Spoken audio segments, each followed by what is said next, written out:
थोड़े दिन के बाद ममता दीदी जेल में होंगी, तेजस्वी यादव जेल में होगा, स्टालिन साहब जेल के अंदर होंगे, पिनरई विजयन जेल के अंदर होंगे, उद्धव ठाकरे जेल के अंदर होंगे, जितने विपक्ष के नेता ये सारे जेल के अंदर होंगे। देश के सारे नेताओं को खत्म करना चाहते हैं मोदी जी, और इसको 2 स्तर के ऊपर इस मिशन को चला रहे हैं। अगर ये चुनाव जीत गए, मेरे से लिखवा लो, 2 महीने के अंदर उत्तर प्रदेश का मुख्यमंत्री बदल देंगे। अगर इनकी सरकार बनी तो पहले अगले 2 महीने में योगी जी को निपटाएंगे ये, और उसके बाद मोदी जी के सबसे खास अमित शाह को ये प्रधानमंत्री बनाएंगे। केजरीवाल को क्यों गिरफ्तार किया? केजरीवाल को गिरफ्तार करके उन्होंने एक मैसेज दिया है सारे देश को कि अगर मैं केजरीवाल को गिरफ्तार कर सकता हूं तो किसी को भी गिरफ्तार कर सकता हूं। कोई केस नहीं होगा, कोई मामला नहीं होगा, तब भी मैं तुमको गिरफ्तार कर सकता हूं। एक बेहद खतरनाक मिशन चालू किया हुआ है प्रधानमंत्री जी ने, बहुत ही खतरनाक। देशवासियों को यह समझने की, अब जब मैं बोलने जा रहा हूं, समझने की जरूरत है। उस मिशन का नाम है वन नेशन वन लीडर। देश के सारे नेताओं को खत्म करना चाहते हैं मोदी जी, और इसको 2 स्तर के ऊपर इस मिशन को चला रहे हैं। जितने विपक्ष के नेता हैं उनको जेल भेजेंगे, और जितने बीजेपी के नेता हैं उनको सबको निपटा देंगे, उनकी राजनीति खत्म करते जाएंगे, उनको सबको निपटाते जाएंगे। विपक्ष के अंदर आज इन्होंने मनीष सिसोदिया को जेल भेज दिया, संजय सिंह को जेल भेज दिया, सत्येंद्र जैन को जेल भेज दिया, केजरीवाल को जेल भेज दिया, हेमंत सोरेन को जेल भेज दिया, ममता दीदी के कई मंत्रियों को जेल भेज दिया, स्टालिन के कई मंत्रियों को जेल भेज दिया, केरला के सीएम के पीछे पड़े हैं।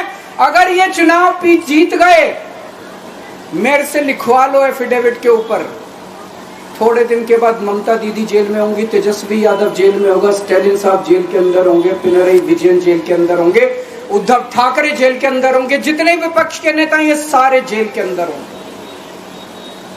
अगर ये चुनाव जीत गए, इन्होंने बीजेपी का एक नेता नहीं छोड़ा। आडवाणी जी की राजनीति खत्म कर दी इन्होंने, मुरली मनोहर जोशी की राजनीति खत्म कर दी, सुमित्रा महाजन की, शिवराज सिंह चौहान जिसने मध्य प्रदेश का चुनाव जीत के दिया इन लोगों ने, शिवराज सिंह चौहान ने उसको मुख्यमंत्री नहीं बनाया, उसकी राजनीति खत्म कर दी। वसुंधरा राजे की राजनीति खत्म कर दी इन्होंने, खट्टर साहब की राजनीति खत्म कर दी, डॉक्टर रमन सिंह की राजनीति खत्म कर दी। अब अगला किसका नंबर है? योगी आदित्यनाथ। अगर ये चुनाव जीत गए, मेरे से लिखवा लो, 2 महीने के अंदर उत्तर प्रदेश का मुख्यमंत्री बदल देंगे। योगी आदित्यनाथ की राजनीति खत्म करेंगे, उनको भी निपटा देंगे। यही तानाशाही है दोस्तों। वन नेशन वन लीडर ये चाहते हैं, एक ही तानाशाह इस देश के अंदर बचेगा, एक ही तानाशाह इस देश के अंदर बचेगा। हमारा देश बहुत महान है, 4000 5000 साल पुराना हमारा देश है। इसके पहले पिछले 4000 साल में कई मौके आए जब इस देश के ऊपर तानाशाहों ने कब्जा करने की कोशिश की, लेकिन हमारे देश के लोगों ने उन तानाशाहों का तख्ता उखाड़ के फेंक दिया। जब जब हमारे देश में ऐसा मौका आया कि तानाशाह ने हमारे देश के ऊपर कब्जा करने की कोशिश की, इस देश की जनता ने उसका तख्ता उखाड़ के फेंक दिया। आज एक तानाशाह इस देश से जनतंत्र खत्म करना चाहता है, आज एक तानाशाह इस देश से लोकशाही खत्म करना चाहता है।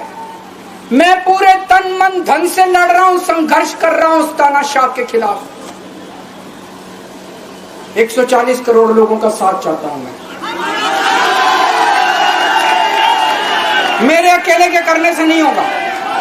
140 आज मैं आप लोगों से भीख मांगने के लिए आया हूं, 140 करोड़ लोगों से, 140 करोड़ लोगों से भीख मांगने के लिए आया हूं। मेरे देश को बचा लो, मेरे भारतवर्ष को बचा लो, मेरा भारत बहुत महान है। इस तानाशाही से बचा लो मेरे दोस्त, मेरे देश को।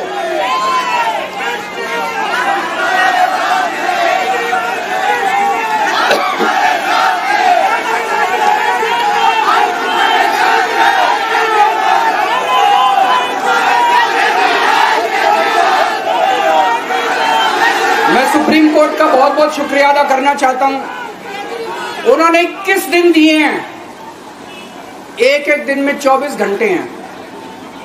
मैं एक दिन में 24 में से 36 घंटे काम करूंगा, पूरे देश भर में घूमूंगा इस तानाशाही को रोकने के लिए। दोस्तों, जितनी मेरे अंदर ताकत है, मेरा सब कुछ कुर्बान है देश के लिए।